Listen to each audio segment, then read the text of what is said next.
After Ohm's law, I want to talk about two more important circuit laws, Kirchhoff's current law and Kirchhoff's voltage law. Before proceeding to the laws, first let's define some of the terms. One is node. So node is any point where more than two branches meet.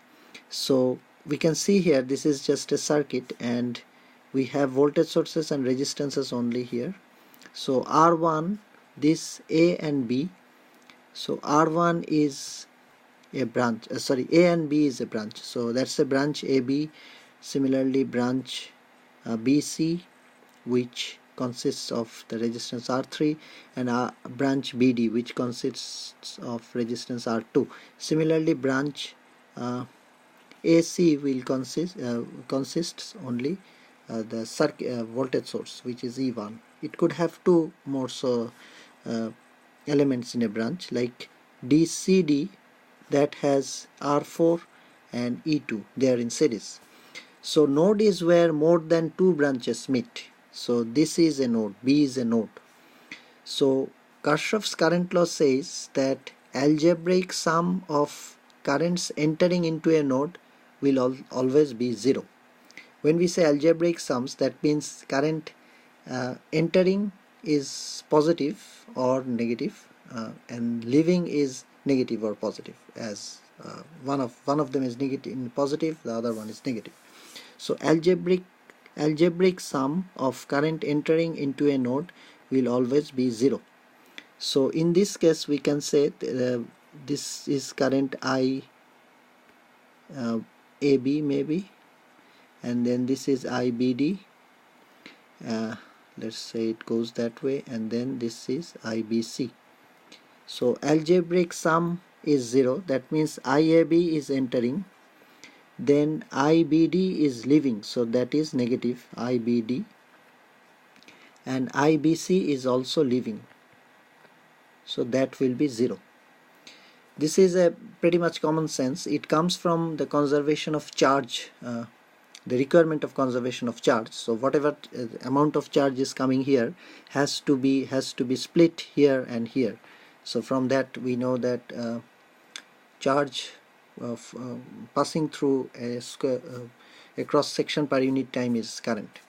So this is Kirchhoff's current law. We will use it always.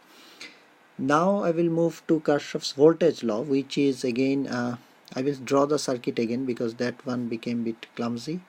So like that. Did I have a resistance there? So there was a resistance, this one, and there was a resistance here. So whatever, it can be an independent diagram. So we don't need to this one as same as the previous one. Let's just look at this one. So here loop is whenever there is a closed circuit, closed path. Let's say this is a loop, this is called a loop, and then there can be a bigger loop, bigger loop, which is the outer loop. So Kirchhoff's voltage law says that in any closed loop the algebraic sum of voltage drop will be 0.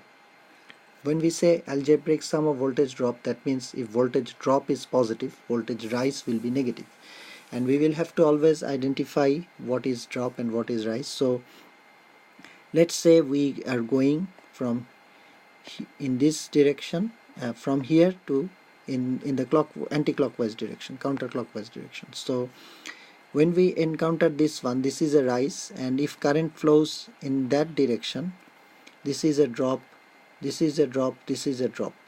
So if this is V1 and if this is V2, in this loop, or if we say this is ABC, so loop ABC, and I don't know, this is, let's just leave it C because this is the same point. So for ABC, the algebraic sum of voltage drop will be 0. So if voltage drops are positive, that's V1 plus V2, and rise is negative, this one will be 0. Similarly, if we look at the big loop here, and if we call this Let's call this V3 because this is R3, so this is V3. This one will be V2 and this one will be V4, like that.